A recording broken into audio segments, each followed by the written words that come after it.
పరీక్షల్లో అవకతవకలపైన కేంద్ర విద్యాశాఖ మంత్రి ధర్మేంద్ర ప్రధాన్ రాజీనామా చేయాలని డిమాండ్ చేస్తూ ఢిల్లీలోని జంతర్ మంతర్ వద్ద కాక్రోచ్ పార్టీ ఆందోళన మూడో రోజు కూడా కొనసాగుతోంది. ఈ నేపథ్యంలో పోలీసులు దేశ రాజధాని అంతటా భారీ భద్రతా ఏర్పాట్లు చేశారు. కీలక ప్రదేశాల్లో బారికేడ్లను ఏర్పాటు చేశారు. ఎక్కడికక్కడ అదనపు సిబ్బందిని మోహరించారు. రాజీవ్ చౌక్, జన్పథ్, పటేల్ చౌక్ మరియు సెంట్రల్ సెక్రటేరియట్ మెట్రో స్టేషన్లు సహా 16 మెట్రో స్టేషన్లు మూసివేశారు. అన్ని ప్రధాన రైల్వే స్టేషన్లో హై అలర్ట్ ప్రకటించారు. భద్రతను కట్టుదిట్టం చేశారు.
రైట్, ఇక మరి కాసేపట్లోనే ఆ లోక్సభ స్పీకర్ ని ధర్మేంద్ర ప్రధాన్ కలవనున్నట్లుగా మనకి సమాచారం అందుతోంది. ఇక దీనికి సంబంధించిన మరిన్ని వివరాలని ఢిల్లీ నుంచి నవీన్ అందిస్తారు. నవీన్, ధర్మేంద్ర ప్రధాన్ లోక్సభ స్పీకర్ ని కలవనున్నట్లుగా వార్తలు వస్తున్నాయి. ఏం జరగబోతోంది?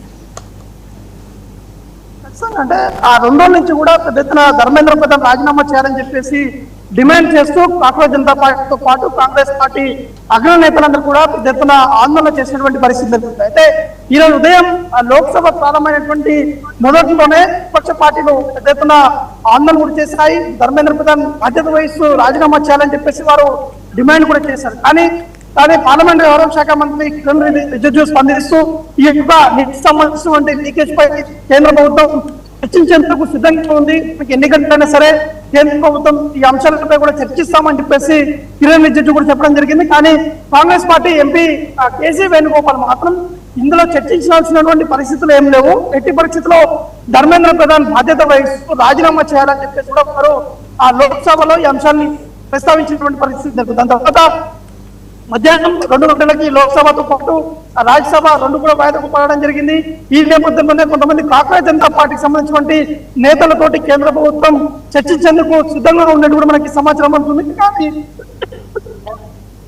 కాంగ్రెస్ జనతా పార్టీకి సంబంధించిన నేతలు మాత్రం జేపీ నడ్డాతో పాటు కేంద్ర మంత్రులతో అందరి మంత్రులకు వచ్చి పూర్తి స్థాయిలో ఇక్కడ చర్చలు చేయాలని చెప్పేసి కూడా వారు డిమాండ్ కూడా చేస్తున్నారు. ప్రస్తుతం మనం చూస్తున్నాము పూర్తి స్థాయిలో కాంగ్రెస్ జనతా పార్టీకి సంబంధించినటువంటి నేతలకి మద్దతు తెలిపేందుకు ఇక్కడ పెద్ద కార్యకర్తలతో పాటు కూడా ఇక్కడికి చేరుకున్నటువంటి ఆ దృశ్యాలు కూడా చూస్తున్నాం. ఎక్కడ చూసినా కాంగ్రెస్ జనతా పార్టీకి మద్దతు తెలిపేందుకు కొంతమంది రాజకీయ పార్టీకి సంబంధించినటువంటి నేతలతో పాటు ఆ విద్యార్థులందరూ కూడా ఆ ఢిల్లీ జంతర్ మంతర్ కూడా చేరుకున్నటువంటి ఆ దృశ్యాలు కూడా కనిపిస్తున్నాయి. పూర్తి స్థాయిలో పోలీసులు కట్టుదిట్టమైనటువంటి భద్రత కూడా ఏర్పాటు చేస్తున్నటువంటి పరిణామాలు కనిపిస్తున్నాయి. ఒకవైపు ప్రధాని మోడీ నివాసంలో కాంగ్రెస్ పార్టీ అగ్రనేతలందరూ కూడా ధర్నా కూడా చేపట్టేటువంటి సిచ్యువేషన్ నెలకొంది. కాబట్టి ధర్మేంద్ర ప్రధాన్ లోక్సభ స్పీకర్ తోటి చర్చించిన తర్వాత ఎటువంటి నిర్ణయాలు తీసుకుంటున్నది కూడా చూడాల్సి ఉంటుంది. జ్యోతి, అంటే ప్రత్యేకంగా ఇప్పుడు జరుగుతున్న రైట్. Thank you Naveen.